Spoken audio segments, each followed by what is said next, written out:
Você está vivendo na Terra e com certeza tem muitas coisas interessantes neste planeta. Mas afinal, por que ela está aqui? A Bíblia tem uma história para contar. No começo, antes de haver qualquer coisa, havia Deus que estava em todos os lugares ao mesmo tempo. Ele é o próprio ser e ele tem tudo. Então ele nem mesmo precisava criar o mundo. Mas Deus ainda assim o criou. Não do jeito que conhecemos hoje. No começo estava sem forma, vazio e muito escuro. Mas Deus fez surgir a luz e outras coisas luminosas. Então Deus separou a luz das trevas. Depois a água de baixo foi separada da água de cima. E agora havia terra seca. E adivinhe só, agora havia vida, mas apenas plantas por enquanto. Deus criou então animais da água, animais do ar, animais da terra. E agora é hora da criação mais legal de Deus até agora. Deus fez uma pessoa humana chamada Adão e deu a ele um jardim incrível, mas ele ainda estava sozinho, então Deus deu a ele uma esposa. Esses dois tipos de humanos foram feitos da mesma coisa, mas ainda assim eram diferentes para que pudessem ter um relacionamento. Deus deu a eles muitas árvores, mas duas eram bem importantes. Eles poderiam comer desta, porque se o fizessem viveriam para sempre, mas Deus disse para não comer daquela, porque se o fizessem morreria. Parece uma coisa óbvia, certo? Infelizmente, uma serpente que é na verdade o diabo disse: Deus não quer que você coma daquela árvore porque você vai se tornar como ele, e ele não quer que você fique muito poderoso. Adão e Eva acreditaram na serpente e comeram da árvore, e assim a humanidade falhou nos requisitos de Deus para eles, e perderam acesso à árvore da vida, o que significa que eles acabariam morrendo. A humanidade tinha escolhido ficar do lado de Satanás em vez de Deus, perdendo todos os direitos à vida que Deus lhes deu. Então ninguém poderia culpar Deus se ele acabasse com a humanidade. Mas Deus não fez isso. Ele prometeu que um dia Satanás seria destruído por um dos filhos deles. Mas Adão e Eva já haviam pecado e tiveram que sair do jardim do Éden. Então vamos ver se os filhos deles poderiam fazer melhor. Passado algum tempo depois disso, Caim ficou com raiva do seu irmão Abel porque Abel era melhor em ter fé em Deus. Deus disse a Caim que ele precisava resistir ao pecado, mas Caim matou seu irmão. Por que ele fez isso? Bem, o problema do pecado de Adão foi passado para Caim, porque esse problema passou a afetar toda a humanidade. Então, à medida que os humanos se multiplicaram, o pecado e o mal também se multiplicaram. Então Deus escolheu um cara menos mau, um homem chamado Noé. Ele ainda era pecador, mas tinha fé em Deus. Então ele era um homem relativamente decente em comparação com os outros. Deus disse a ele para construir uma arca para ele e sua família. E todos riram deles, até que Deus trouxe um grande dilúvio que matou a todos, exceto eles. Mas depois que o dilúvio passou, Deus criou o arco-íris, o sinal da sua aliança. Lembrando que Deus não voltaria a destruir o mundo novamente com água. É importante dizer que Deus ainda não estava consertando o mundo, mas estava tornando-o um lugar estável o suficiente para que ele pudesse fazer isso de forma definitiva no futuro. Então agora as pessoas não eram mais tão más como antes, sendo boas o suficiente para trabalharem juntas em sociedade, mas ruins o suficiente para usar isso para construir uma grande torre até Deus, movidas pelo orgulho e pela maldade. Pessoas más são mais perigosas quando têm muito poder. Então Deus fez o projeto da torre falhar, dividindo a língua de todos, para que as pessoas se dividissem em diferentes nações, e essas nações tivessem os seus próprios deuses. Mas não seria legal se houvesse uma nação especificamente dedicada ao único e verdadeiro Deus? Então Deus escolheu Abraão para ser o pai do seu povo, e Deus atualizou as alianças, dizendo que iria fazer uma grande nação de Abraão, que ele usaria para consertar o mundo. Deus prometeu a Abraão que ele teria tantos filhos quanto as estrelas no céu, e Abraão pensou: como isso vai ser possível? Minha esposa é muito velha. Mas Abraão ainda assim tinha fé em Deus. Então ele foi o escolhido para derrotar Satanás? Infelizmente não, porque Abraão também pecou ao dizer aos reis que sua esposa era na verdade sua irmã. Mas Deus foi fiel e eles tiveram um filho, Isaque. E Isaque teve 2 filhos, Esaú e Jacó. Um deles lutou com Deus, então ele foi chamado de Israel, que significa aquele que luta com Deus. E seus filhos se tornaram as 12 tribos de Israel. Mas esses homens não eram lá boas pessoas. Se você acha que a sua família é ruim, essa era tão disfuncional que venderam José, o filhinho do papai, como escravo para o Egito. Mas enquanto ele estava lá, Deus deu a ele a habilidade de proteger o Egito da fome. Então o Egito amou José, e num grande ato de perdão, José convidou sua família composta por 70 e poucas pessoas para viver com ele no Egito. Assim Deus foi glorificado através do seu povo, transformando algo ruim em algo bom. E a princípio o Egito gostava dos israelitas, mas depois que eles se multiplicaram, o Egito parou de gostar deles e os escravizou. Moisés foi um israelita, príncipe dos egípcios, e quando viu um egípcio batendo em outro israelita, matou o egípcio. Teve que fugir do Egito e foi para o meio do nada. Trabalhou como pastor, casou-se e viveu feliz para sempre. Mas um dia Deus apareceu para Moisés numa sarça ardente, dizendo que finalmente era hora de os israelitas terem a terra que Deus prometeu a eles. Deus disse a Moisés para dizer ao líder do Egito que deixasse o povo ir embora. Moisés voltou para o Egito e deu o recado de Deus para o faraó, e a resposta foi não. Por isso Deus causou várias pragas contra o Egito. Deus enviou rãs por todo lugar, piolhos, moscas, animais morrendo, feridas, granizo, gafanhotos. Então, depois que os filhos mais velhos dos egípcios morreram, Faraó permitiu que eles fossem embora. Os israelitas saíram em direção à terra prometida, mas o Egito mudou de ideia e os perseguiu. Eles ficaram encurralados perto do Mar Vermelho. Deus fez um milagre e as águas do Mar Vermelho se abriram e os israelitas escaparam. Mas quando os egípcios tentaram segui-los, as águas fecharam e os afogaram. Depois disso, em sua jornada, eles fizeram uma parada no Monte Sinai. Lá Moisés subiu à montanha para receber a lei. Enquanto isso, o povo entediado decidiu adorar deuses falsos. Então eles fizeram um bezerro de ouro e o adoraram. Deus revelou a lei, incluindo os 10 mandamentos, em tabuletas de pedra. Mas quando Moisés desceu e viu que os israelitas estavam adorando um deus falso, ficou furioso e quebrou as tabuletas. Então Moisés subiu a montanha novamente e obteve novas tabuletas de pedra. E Deus acrescentou, prometendo dar à nação a terra prometida se eles fossem fiéis à sua aliança. E aqui está um dos motivos pelos quais Deus parece ser mais irado no Antigo Testamento. O povo fez um contrato de fidelidade com ele, cujas cláusulas envolviam punições, caso eles não cumprissem sua parte no acordo, e bênçãos sem medidas, caso eles fossem fiéis. Agora vamos ver o quão fiéis eles foram. O povo se aproximava da terra prometida, mas os cananeus malignos já viviam lá, com suas fortalezas fortes e soldados assustadores. Então os israelitas teriam que lutar para conquistar a terra, mas os israelitas, por medo, recuaram e não invadiram, o que significa que eles não tiveram fé na aliança de Deus. Então sua punição foi vagar pelo deserto do Sinai por 40 anos. Mas e quanto a Moisés? Ele não fez nada de errado, seria ele o Salvador? Bem, não. Moisés também pecou ao fazer um milagre de maneira errada. Então sua punição foi morrer antes de entrar na terra prometida.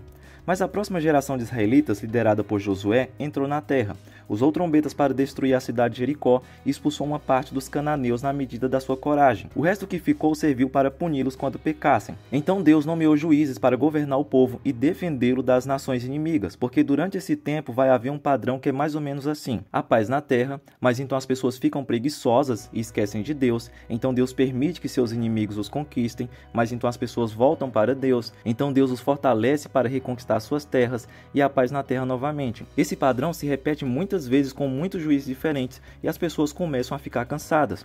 Por isso eles decidem que seria melhor ter um rei. Samuel, juiz, profeta e sacerdote daquele tempo, tentou mostrar a eles que aquela não era uma boa ideia. Porém, eles não deram ouvidos. Então ele ungiu Saul como rei, e com certeza Saul foi um governante ruim. Por piedade, Deus escolheu um novo rei. Dessa vez um homem que fosse segundo o seu coração. O escolhido foi um garoto franzino chamado Davi, que apesar de aparentemente fraco, derrotou o gigante filisteu Golias e ganhou por tabela a filha do rei. Saul viu no garoto um inimigo, mas apesar disso ele se tornou um homem amigo do seu filho e amado pela sua filha. Saul começou a perceber que Davi seria seu sucessor e passou a tentar matá-lo. Mas Deus estava com Davi e os próprios filhos de Saul o ajudaram. Saul continuou sua empreitada tentando matar Davi e o levou a se tornar um fugitivo com um mini exército. Davi terminou por se associar brevemente com os filisteus, um povo odiado pelos israelitas, para ter um pouco de paz. Em uma de suas guerras contra esse povo, Saul percebeu que iria perder e recebeu uma revelação de sua morte por meio de uma bruxa que invocou o que aparentava ser o próprio Samuel, que naquela época já era morto. Dito e feito, Saul perdeu a batalha, Jonatas morreu e ele tirou a própria vida. Depois disso, Davi voltou para Israel e passou a consolidar seu reino, tomando Jebus dos Jebuseus e depois a chamando de Jerusalém. Ele se tornou um grande rei e um homem fiel ao Senhor. Mas um dia cometeu um grave pecado ao ver a mulher de um importante soldado seu tomando banho. Esse pecado levou-o a tentar matar o soldado Urias, e por conta disso a espada nunca mais se apartou da sua casa. Essa mulher, Batseba, depois de perder o primeiro filho por punição do Senhor, acabou tendo um outro, Salomão. Ele se tornou o novo sucessor de Davi. Ainda no início do seu reinado, Deus concedeu a ele um pedido, e esse jovem rei pediu por sabedoria, mas Deus lhe deu não só isso, como riqueza e honra. Salomão então construiu um templo para o Senhor e escreveu diversos livros, além de ter se tornado um pesquisador em várias áreas. Mas ele tinha um defeito, um gosto excessivo por mulheres, e terminou por se casar com 1000 delas de vários países. Essas mulheres levaram o coração de Salomão ao pecado da idolatria. Por isso Deus tirou uma parte do reino do seu descendente Roboão e o entregou a Jeroboão. Assim Israel se dividiu em 2 reinos, Judá, com as tribos de Judá e Benjamim, tendo como capital Jerusalém, e Israel com as outras tribos, tendo como capital Samaria. Ambos os reinos tiveram reis malignos que adoravam deuses pagãos. Mas não é como se tudo estivesse tão ruim. Durante esse período surgiram grandes profetas que encorajavam as pessoas a voltarem para Deus. E mesmo quando o templo estava literalmente sendo usado como local de adoração de demônios, Deus nunca disse aos profetas para que abandonassem, mas sim para restaurar, reviver e retomar o culto da maneira correta. Na verdade, houve até alguns bons reis que ouviram e reformaram o templo, encorajando as pessoas a se lembrarem da aliança de Deus. Mas mesmo com tudo isso, eventualmente por punição divina, Israel foi capturado pela Assíria e Judá foi capturado pela Babilônia. Os inimigos destruíram o templo e os israelitas foram levados para o exílio. Depois a Pérsia conseguiu um bom rei que deixou os judeus voltarem para suas terras, e até lhes deu dinheiro para reconstruir seu templo. Mas infelizmente o mesmo não aconteceu com o reino do norte, que foi colonizado por outros povos enviados pelos assírios. O resultado é que eles se tornaram os samaritanos, um povo parente dos judeus, mas miscigenado culturalmente, socialmente e religiosamente. Para os judeus, o reino eterno ainda era uma esperança. Eles tinham fé na aliança de Deus. Eles esperavam que isso iria acontecer eventualmente. E os profetas começaram a se concentrar muito neste rei futuro, dando-lhe nomes como Messias ou Filho do Homem. Daniel disse que este reino sobreviveria a todos os outros reinos. Miqueias disse que esse rei nasceria em Belém. Isaías disse que esse rei sofreria pelos pecados do seu povo. E Zacarias disse que Deus enviaria Deus para viver conosco. Isso significa que este rei seria Deus? A resposta está próxima. Após um salto temporal de mais ou menos 500 anos, a Bíblia continua sua história. Dessa vez, os agora chamados somente de judeus estão debaixo do domínio do Império Romano. E é nesse momento, na plenitude dos tempos, que uma moça, pobre e virgem, é avisada por um anjo que ela dará à luz ao Salvador. Então ela engravida, mas seu futuro marido decide fugir para não pegar uma filiação socioafetiva. No entanto, um anjo desanima da ideia durante um sonho e ele termina por levar sua mulher para fazer um recenseamento. Ao chegarem em Belém, como não havia nenhum lugar onde eles ficassem, eles terminaram por dormir com os animais. Lá Jesus nasceu em um coxo e terminou por ser visitado por pastores que ouviram um belo hino cantado por anjos. Depois, reis magos descobriram por meio de uma estrela onde estava o menino, mas terminaram por fazer uma fofoca para Herodes, o que quase custou a vida do verdadeiro rei, fazendo com que Jesus e seus pais fugissem às pressas para o Egito. Mas depois da morte de Herodes, eles retornaram e ficou tudo bem. O menino cresceu em graça e sabedoria diante de Deus e dos homens, seguindo a mesma profissão simples de seu pai, que morreu em algum tempo desse período. Aos 30 anos, transformou água em vinho, para que não houvesse um constrangimento em uma festa de casamento. Foi batizado por João Batista, tentado pelo diabo, e começou a ter seus primeiros seguidores. Alguns deles receberam apelidos e, com o passar do tempo, aprenderam com Cristo por meio de parábolas, sermões e milagres o que é a verdade e quem é Jesus, o Filho de Deus. Nesse período, grandes multidões conheceram Jesus, o seguiram e vários pecadores que vão desde prostitutas a cobradores de impostos abandonaram seus pecados. Mas os fariseus, escribas, saduceus, anciãos, sacerdotes não gostaram do Messias e começaram a tentar encontrar pretextos para matá-lo. Eventualmente eles conseguiram, e parecia que o plano do Salvador escolhido havia fracassado. Mas pasme, ao terceiro dia ele ressuscitou, juntou seus discípulos medrosos, os ensinou e discipulou e voltou para os céus, provando que, diferente de todos os homens, nunca pecou, mesmo sendo tentado em todas as coisas. Agora ele está governando sobre seu reino dos céus através da igreja, e quando ele voltar, trará o céu à terra para redimi-la. Assim como Jesus ressuscitou dos mortos, ele vai ressuscitar todos dentre os mortos no dia do julgamento, para salvação ou horror eternos. Finalmente, nesse momento, Satanás vai para o inferno, e ele vai jogar até a morte no inferno para que a morte não exista mais e possamos finalmente comer da árvore da vida e viver em um mundo perfeito para sempre. Então, por que tudo isso existe? Tudo existe para Jesus e para seu reino.